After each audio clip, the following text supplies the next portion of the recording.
Hello guys, welcome back to my YouTube channel. तो guys, आज हम class 12 political science chapter number 4 Indian external relation के बारे में हम पढ़ने वाले हैं।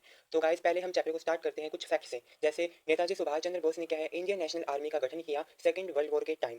चलिए इस चैप्टर को स्टार्ट करें। तो leaders of the non alignment movement, chapter के स्टार्टिंग के अंदर हमें नॉन अलाइनमेंट मूवमेंट्स के लीडर के बारे में बताया गया है। जैसे जवाहरलाल नेहरू जी थे, वो इंडिया से थे। जोसेफ ब्रोज टिटो है, वो यूगोस्लाविया से। सुकर्नो है, वो इंडोनेशिया। नजीर इजिप्ट और ख्वामे निरुमा गाना से थे। The PM of India Jawaharlal Nehru adopted the policy of NAM which mean non alignment movement, not join both the blocks. यानी किसी का भी हमें क्या है, संगठन में नहीं जुड़ना है, ना हमें यूएसए के साथ जाना है, ना ही हमें क्या है यूएसआर के साथ जाना है। अब बात करते हैं आर्टिकल 51 की, promotion of international peace and security. Article 51 है, वो इंटरनेशनल पीस एंड सिक्योरिटी के बारे में बताता है। Promote international peace and security, maintain just relationship between nation, encourage settlement of the international dispute by the arbitration.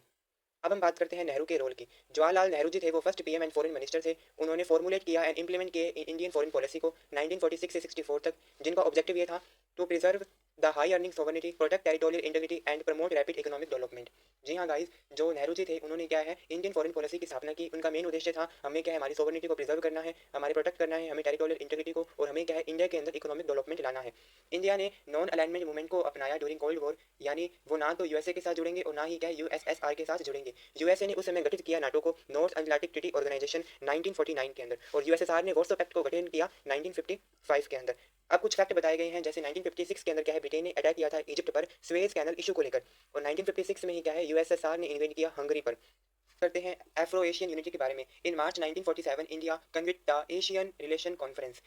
National conference 1949, India चाहता था कि वो हेल्प करे इंडोनेशिया की, इंडोनेशिया को क्या फ्री कराए डच से, और इंडिया ने क्या है साउथ अफ्रीका के अंदर जो अपार्थाइड चल रहा था, यानी वो जो ब्लैक एंड जो व्हाइट्स के बीच में जो डिस्क्रिमिनेशन होता था, उसके अगेंस्ट भी क्या है अपनी आवाज उठाई थी। In Afro Asian conference held in Indonesia city of Bandung की 1955, जिसे क्या है बांदुंग कॉन्फ्रेंस भी कहा जाता है। इस कॉन्फ्रेंस के अंदर इंडिया और इसकी कंट्रीज ने क्या है एनएएम की क्या है स्थापना की।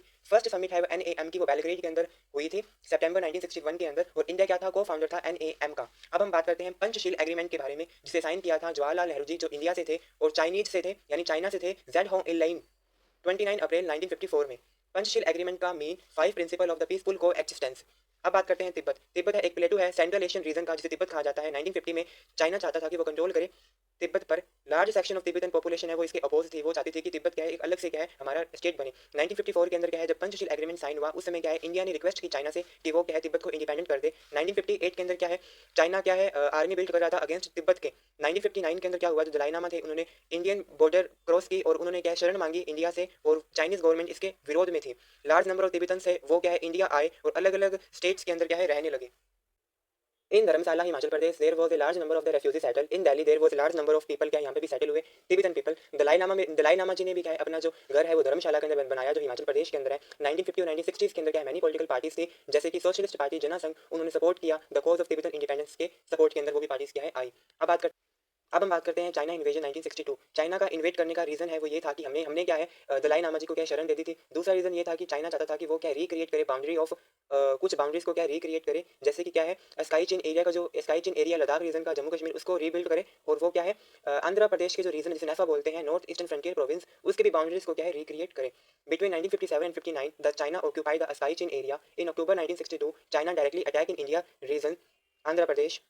Next month China again attack on Ladakh and the Arunachal Pradesh. India क्या है इस वॉर के अंदर हार गया था, और डिफेंस मिनिस्टर उस समय के जो वीके कृष्ण मेनन जी थे, उन्होंने क्या है अपनी पोस्ट से इस्तीफा दे दिया, उन्होंने अपनी कैबिनेट को क्या है छोड़ दिया। इस समय पहली बार नो कॉन्फिडेंस मोशन लगा लोकसभा के अंदर against the government of Jawaharlal Nehru ji. जो सीपीआई पार्टी थी 1964 के अंदर, वो भी स्प्लिट हो गई between USSR and China. USSR की थी सीपीआई एंड चाइना की थी सीपीआईएम। 1976 के अंदर क्या हुआ कि जो रिलेशन थे इंडिया एंड चाइना के, वो धीरे धीरे क्या इंप्रूव होने स्टार्ट हो गए थे। अटल बिहारी वाजपेयी जो फर्स्ट टॉप लीडर थे, वो चाइना गए थे 1979 के अंदर। Rajiv Gandhi become the first PM after Nehru to visit the China. अब हम बात करते हैं पाकिस्तान वॉर की। पाकिस्तान ने क्या कैप्चर किया एक स्मॉल पार्ट ऑफ कश्मीर, जिसे वो आजाद कश्मीर और पाकिस्तान ऑक्यूपाई कश्मीर कहते हैं। एक प्रॉक्सी वॉर हुआ इंडिया और पाकिस्तान के बीच में 1947 के अंदर। There was a fight between India and Pakistan over the water of river Indus. पहले क्या है इंडिया और पाकिस्तान का एक छोटी सी फाइट हुई इंडस वाटर के पानी को लेकर।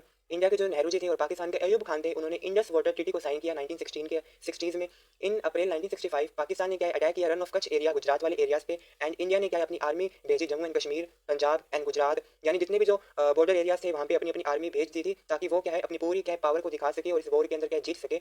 इस वॉर के अंदर क्या है इंडिया जीत गया था। फिर तुशकांत एग्रीमेंट साइन हुआ between the India PM Lal Bahadur Shastri and Pakistan के थे जनरल अयूब खान जी। जब क्या है लाल बहादुर शास्त्री जी एग्रीमेंट करने क्या है वहाँ गए तुशकांत अजरबैजान में, तो उनकी हार्ट अटैक से वहाँ मृत्यु हो गई थी। अब हम बात करते हैं बांग्लादेश वॉर 1971 की। ईस्ट पाकिस्तान को क्या है बांग्लादेश कहा जाता था। फर्स्ट इलेक्शन हेल्ड हुए जहाँ पे जुल्फिकर अली भुट्टो जी थे वो जीत गए थे वेस्ट पाकिस्तान से। एंड अवामी लीग थी वो ईस्ट पाकिस्तान के अंदर क्या है एक काफ़ी इसका दबदबा वाली एक पार्टी थी। जो पीपल थे ईस्ट पाकिस्तान के वो स्पोक करते थे बंगाली लैंग्वेज को, एंड जो पीपल थे वेस्ट पाकिस्तान वाले वो क्या है उर्दू लैंग्वेज उनकी एक ऑफिशियल लैंग्वेज थी। वेस्ट पाकिस्तान वाले थे वो टॉर्चर करते थे ईस्ट पाकिस्तान वालों को, और वो चाहते थे कि वेस्ट ईस्ट पाकिस्तान वाले क्या है अपने जो बंगाली कल्चर है उसको क्या है छोड़ दे और क्या है मुस्लिम कल्चर को क्या है अपना ले। शेख मुजीब है जो लीडर थे अवामी लीग है वो ईस्ट पाकिस्तान वालों की क्या है पार्टी थी। 1971 के अंदर क्या है पाकिस्तान की जो आर्मी थी उसने क्या अरेस्ट कर लिया शेख मुजीब को, और जो पीपल थे ईस्ट पाकिस्तान वाले उन्होंने क्या मूवमेंट स्टार्ट कर दिया against West Pakistan.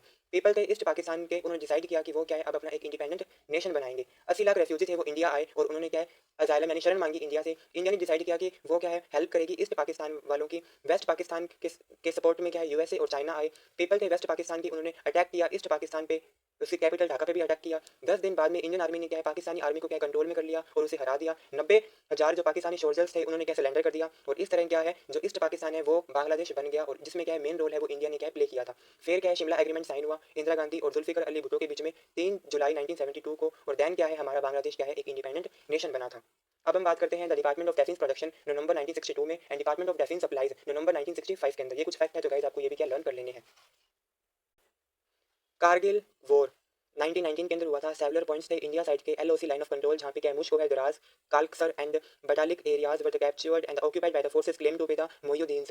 Acting involvement of the Pakistani army Indian forces started the reaching to this occupation the refrontation between two countries. This is also known as Kargil conflict.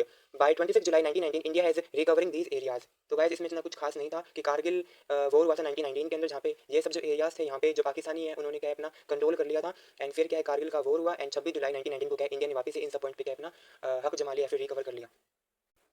अब हम पढ़ते हैं कुछ फैक्ट्स के बारे में। जैसे इंडिया न्यूक्लियर पॉलिसी है वो पोखरण में हुआ था पहला न्यूक्लियर पॉलिसी राजस्थान मई 1974 के अंदर। होमो जहांगीर भाभा ये भी एक इंपॉर्टेंट हमारे न्यूक्लियर वेपन्स बनाने के अंदर या फिर उन्होंने भी क्या मेंटेन किया साइंस टेक्नोलॉजी एंड पीस को। 1968 के अंदर क्या है Indian refuse to sign the nuclear proliferation treaty NPT. 1968 में इंडिया ने क्या इस ट्रीटी से क्या इनकार कर दिया गया, क्योंकि इस ट्रीटी में ये था कि 1968 से पहले पहले जिन जिन कंट्री के पास में क्या न्यूक्लियर वेपन है वो तो रख सकती है, और 1968 के बाद में जिन जिन के पास न्यूक्लियर वेपन नहीं है वो वेपन क्या नहीं रख सकती। तो इंडिया को लगा कि ये जो ट्रीटी है ये डिस्क्रिमिनेशन हो रहा है हमारे साथ। चाइना ने भी कंडक्ट किया न्यूक्लियर टेस्ट को अक्टूबर 1964 के अंदर सीटीबीटी यानी comprehensive test ban treaty. Indian conduct a series of nuclear test in May 1998 में। जनता पार्टी फॉर्म हुई थी 1977 के अंदर। Arab Israel war 1973।